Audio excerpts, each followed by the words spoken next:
Perry for 5 minutes. Thank you, Mr. Chairman. Gentlemen, thanks for being here. Tom, it's good to see you. Welcome back. Mr. Destro, you coordinated for Tibetan issues when you were working in the last administration.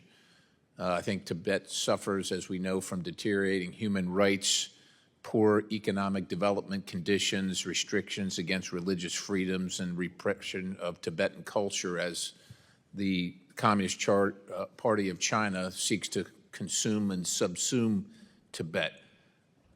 With that in mind, did the Biden State Department encourage atheism in Tibet? Is that my understanding? And I just want to, do you know about, what's the story there? It was in Nepal. It was in Nepal. Nepal. And I can tell you. Okay.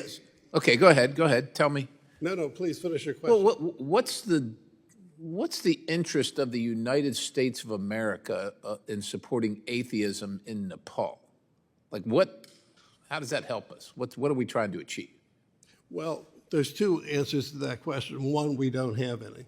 And there's no evidence that atheists are a persecuted class in Nepal. But even more so, you know, one of the big issues I had to deal with is talking Nepal into not sending people back to China. Right? I had to intervene with the foreign minister and ask him, please don't send people back who escape. And you could expect, once this came out, where the conversation would be, so why are you trying to destroy our culture? You know, so you're asking other countries to do things in the field of human rights, very valuable things in human rights. And then you're kind of hitting them in places they don't expect to get hit. And it's a false dichotomy that Mr. Malinowski is pointing out. It's not just about governments. It's about how the people see our government spending and who they're spending it on. The people in Nigeria I have been speaking to for years now, and they say, who are these people who get the money? What do they do with it? And I have suggested that their independent journalists go out and start knocking on some of the doors to find out where that money comes from.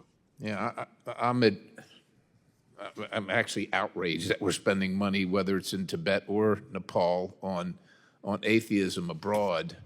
I just feel like we could better spend our money, and we'll talk about that a little bit more. Mr.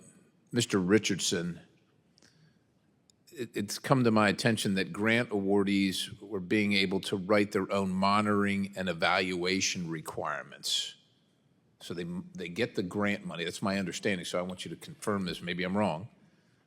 And then they write their own monitoring and evaluation. So they're watching themselves and how they spend it. Is that, am I characterizing it? That's essentially right. When a grantee puts forward its proposal, it'll have a monitoring and evaluation section. In that, often what you find is that the monitoring and evaluation standards seem, I would argue, pretty weak, and so, but it is almost a self-reporting. The latest guidance that I saw from the State Department focuses on essentially a qualitative, personal experience of whether that funding helped them or not. And rather than looking at actual data or doing a true analysis and true monitoring and evaluation, which is what you would actually want to do. Because what you really want to do is see, does that money actually have the impact you're trying to accomplish, rather than does this just make people feel good?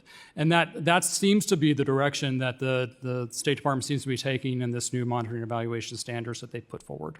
So it seems to me that we should be, you know, when the people in the district I represent wake up early in the morning and head off to work to pay their taxes, can't afford their groceries, their electricity bill, you know, their daycare bill, funding things, climate pet projects, or, you know, DEI initiatives, other fabricated issues, as I would call them, as opposed to major infrastructure projects, oil and gas leasing or drilling, mining, real economic development projects that could be assessed at tangible results.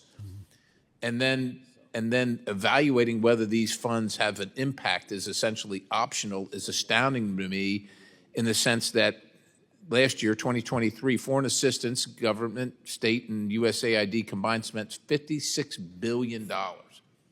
For $56 billion, while China's out doing hard things, they're not doing DEI initiatives. I guarantee you, they are not. And climate issues, they're not doing any of that stuff.